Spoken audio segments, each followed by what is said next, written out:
நம்ம ஹைபிஸ்கஸ் பார்த்துருப்போம். ஹைபிஸ்கஸ் பார்த்தீங்கன்னா ரெட் கலரில் ப்ரெசென்ட்டாக இருக்கும். சம்டைம்ஸ் டிஃப்ரெண்ட் கலர்லேயும் இருக்கும். ரெட் கலரில் ஹைபிஸ்கஸ் வரணும்னு யார் சொன்னா? ரெட் கலர் கொடுக்குறது யார்? பிளான்ட்டுக்கு க்ரீன் கலர் யார் கொடுக்குறா? கரெக்ட், குளோரோஃபில் கொடுக்குமா? அதே போல் இந்த ஹைபிஸ்கஸ்க்கு red colour nature, red colour flower உருவாகுது. இந்த ரெட் ஃப்ளார் உருவாகிறதுக்கு யார் காரணமாக இருக்கான்னு பார்த்தீங்கன்னா ஆந்தோசயனின் அப்படின்ற பிக்மெண்ட். இது ஒரு பிக்மெண்ட். பட் இந்த பிக்மெண்ட் இந்த பிளான்ட்டில் உருவாகணும் அப்படின்னா அதுக்கு சில புரோட்டீன் தேவை. அந்த புரோட்டீன் வரணும் அப்படின்னா அதுக்கு mRNA தேவை. இந்த mRNA உருவாகணும் அப்படின்னா அதுக்கு நான் சொன்ன அந்த ஹார்ட் டிஸ்க், நம்ம ஜெனட்டிக் இன்ஃபர்மேஷன் ஸ்டோர் பண்ணியிருக்கக்கூடிய ஹார்ட் டிஸ்க் DNA தேவை. அப்போ DNA இருந்தது அப்படின்னா ஆட்டோமேட்டிக்காக உங்களுக்கு ஆந்தோசயனின் கிடைக்கும் அண்ட் ரெட் கலர் ஃப்ளார் வரும். இது இங்கே மட்டும் கிடையாது. சில ரொம்ப டாலாக வளர்ந்துருக்குறாங்க, டாலாக இருக்கிறாங்க அப்படின்னு பார்க்கும்பொழுது அவங்க உடம்புல அதிகமாக க்ரோத் ஹார்மோன்ஸ் இருக்கும். க்ரோத் ஹார்மோன்ஸ் அதிகமாக செக்ரேட் ஆகும். ஸோ ஹியூமன்ஸ் ஆட்டோமேட்டிக்காக டாலாக வளர்கிறாங்க. ஸோ இது டால்னஸை கொடுக்குது. இவங்களுக்கு ஹார்மோன் எங்கேருந்து வரும்னு பார்த்தீங்கன்னா நிறையா என்சைம்ஸ் சேர்ந்து கொடுக்கும். அந்த என்சைம்ஸ் எங்கேருந்து உருவாகும்னு பார்த்தீங்கன்னா ப்ரோட்டீன் கொடுக்கும். Protein, RNA, DNA. அகைன் அல்டிமேட்டாக இன்ஃபர்மேஷன் வச்சிருக்கிறது DNA தான். ஸோ நெக்ஸ்ட் நம்ம பார்க்குற டாபிக் என்னென்னா central dogma of molecular biology. So central dogma of molecular biology, dogma அப்படின்றது ஒரு அண்டர்லைங் பிரின்சிபல், ஒரு பேசிக்கான ஒரு ரூல்னு வச்சுக்கோங்களேன், பேசிக்கான ஒரு பிரின்சிபல். அதுதான் வந்து சென்ட்ரல் டாக்மா அப்படின்னு சொல்கிறோம். So central dogma of molecular biology என்ன சொல்லுது, யார் இதை கொடுத்துருக்கா அப்படின்னு பார்த்தோன்னா, யார் ஸ்ட்ரக்சர் ஆஃப் DNAவை கொடுத்தா? வாட்சன் அண்ட் கிரிக் கொடுத்தாங்க இல்லையா? அதே ஃப்ரான்சிஸ் கிரிக் தான் இந்த சென்ட்ரல் டாக்மாவையும் கொடுத்தாரு. அவர் நிறையா முன்னிருப்பார். இந்த சாப்டர் ஃபுல்லாக அவர் பேர் அடிக்கடி பார்ப்போம். ஸோ அதனால் ஞாபகம் வச்சுக்கோங்க. முதல்ல நம்ம DNAவோட ஸ்ட்ரக்சர் பார்த்தோம். இப்போ சென்ட்ரல் டாக்மாவையும் இவர் தான் ப்ரொடியூஸ் பண்ணுறாரு. நான் ஸ்டார்டிங்கில் சொன்ன மாதிரி சென்ட்ரல் டாக்மா அப்படின்றது DNAவோட இன்ஃபர்மேஷன் RNAக்கு போகும். RNAலேருந்து ப்ரோட்டீன்லேருந்து உங்களுக்கு என்சைம்ஸ்லேருந்து இந்த கேரக்டர் எக்ஸ்பிரஷன் இருக்கும். எல்லாத்துக்குமே இதான் பேசிக்கான பிரின்சிபல். சென்ட்ரல் டாக்மாவோட ஐடியா என்னன்னு பார்த்தீங்கன்னா, DNA இருக்கும்.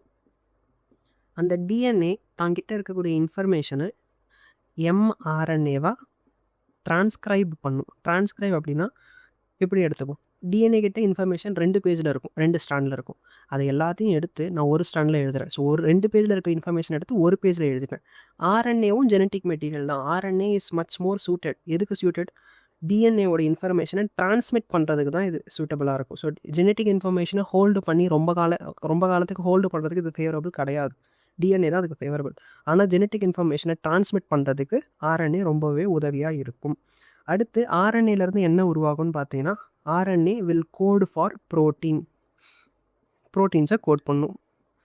இதுக்கு சில ப்ராசஸஸ் இருக்குது. என்னென்ன ப்ராசஸஸ் அப்படின்னு பார்த்தோன்னா, DNA உருவாகணும் அப்படின்னா DNA ஆக்சுவலாக அந்த காப்பி இருக்கும். DNA க்ரியேட் பண்ணுறதுக்கு ப்ராசஸ் ரெப்ளிகேஷன் நடக்கணும். இந்த சாப்டரில் இதை தான் நம்ம டீட்டெயில்டாக பார்ப்போம். ஓகே, DNA ரெப்ளிகேட் ஆகி நிறையா காப்பீஸ் கிடைக்கும். ரெப்ளிகேஷனாக ஒரு ஜெராக்ஸ் மாதிரி ஞாபகம் வச்சுக்கோங்க. நிறையா ஜெராக்ஸ் போட்டால் நிறையா DNA கிடைக்கும். ஜெராக்ஸ் மேக்கிங் ப்ராசஸ் தான் ரெப்ளிகேஷன் சொல்கிறோம். DNA 2 பேஜில் இருக்க இன்ஃபர்மேஷனை ஒரு பேஜில் எழுதுகிறோம். அதுக்கு பேர் தான் டிரான்ஸ்கிரிப்ஷன். DNAவோட ஸ்கிரிப்டை RNA கிட்ட கொடுக்குறோம், டிரான்ஸ்கிரிப்ஷன். இப்போ RNAங்கிறது சிங்கிள் ஸ்டாண்டாக யூஸ்வலாக இருக்கும். அது என்ன mRNA, மெசஞ்சர் RNA. மெசஞ்சர் அப்படின்னா என்னென்னா, மெசேஜை கேரி பண்ணுறவங்க தான் மெசஞ்சர். ஓகேவா? அதுதான் பேசிக்கான ஐடியா. இங்கே மெசஞ்சர் RNA யார்கிட்டேருந்து இன்ஃபர்மேஷன் வாங்குச்சு?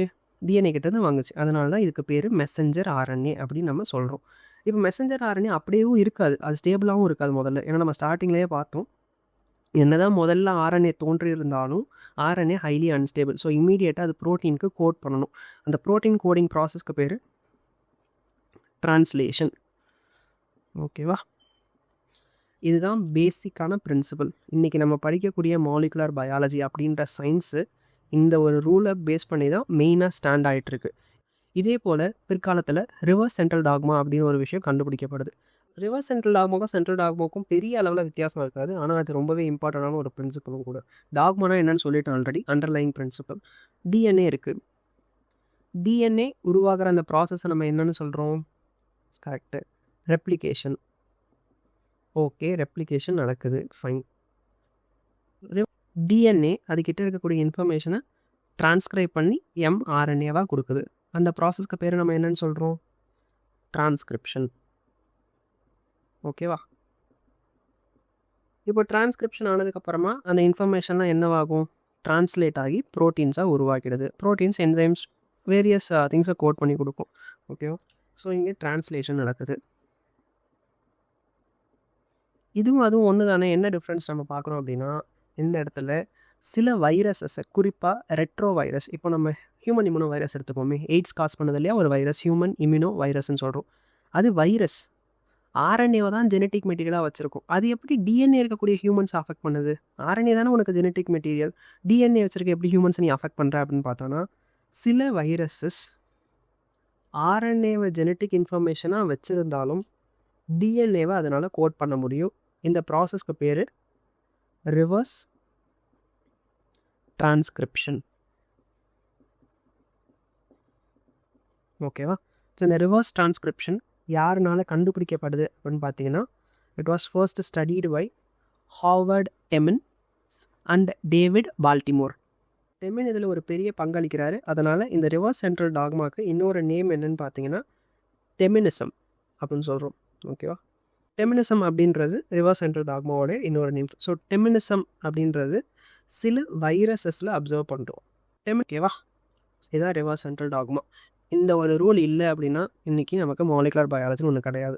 இதற்காக இவங்களுக்கு நோபல் ப்ரைஸும் பிற்காலத்தில் வழங்கப்பட்டுச்சு. ஓகே.